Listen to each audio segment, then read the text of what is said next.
Awo kiyya maaliif karara dhaabate waraaj jechaa oolta?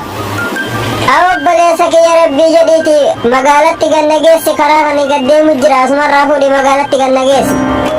Awo kiyya ati akkanumatti ganna geessi ka jettu harree abbaa keetti seeta gangee abdeebitee asii kaa'e sin fakkaatti. Abo obboleessa kiyya sillee rabbuma kenne rabbuma sii kennetu anallee dorgate rabbuma sanii jedhii ganna geesse abo. Mucha keessa tattartee numa rabbi sii kenne naan jetta rabbiin naa kenne dalagadheetiin harkadhe dalagadhu bitadhu yaabbadhu deemiin. Haa deemi kaa erga na didde anaafis rabbuma jira.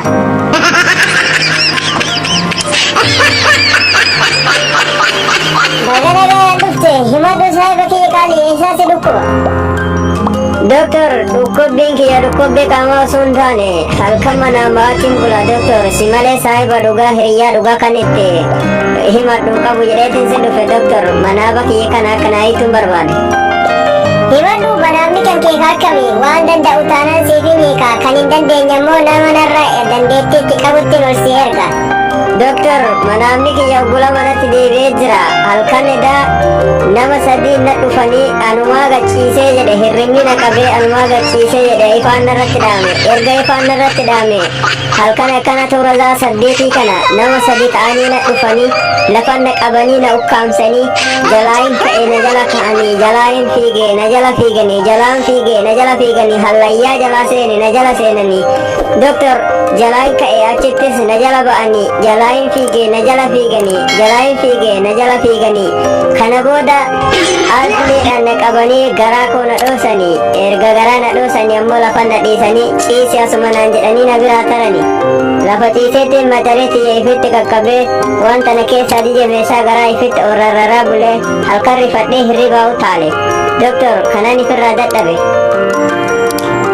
Mucaa kun manaaba humnatii yaa oliiti kanaan si hiikuu hin danda'u gara nama narra beekumsa qabutti si erga yuutuub chaanaala gubbaa dhaqiitti Mufiid HD jedhii barreessi sarchi godhi sana booda Mufiid HD sabskiraayib godhi viidiyoo inni achi jalatti gadhiifate hunda hordofi sirriitti hordofi achi jalatti hiika manaama keetii argatuu ni dandeessa. Maasha Allah galatoomi doktor dhaqeetii ammaan sarchi godhee ilaala. Nagayatti doktor dhaqeetiin sarchi godhee ilaaleefa. Tolee barattoota barnoota keenya gara goola buutte osoo hin seenneen duratti sabskiraayibii jechuu namni beekta mee harka baasa. Yes barsiisa sabskiraayibii anatu beeka. Tolee Abdallaa galatoomii mee sabskiraayibiin maalidha akkasuma sabskiraayibiin biyya kamitti argama? Barsiisa sabskiraayibii jechuun barreeffama viidiyoo namaa yuutuub irra yeroo daawwatan barreeffama diimaa jalatti argamu sanidha malee biyya biraatitti hin argamu biyyoota osoo hin taane barreeffama aappii yuutuubii jedhu keessa yeroo seente viidiyoo daawwattu viidiyoo jalatti argamu sanidha. Tole barattoota gaafii teenya kan itti aanu sabskiraayibii faayidaan isii maal akka ta'e mee isin keessaa eenyutu naaf ibsa?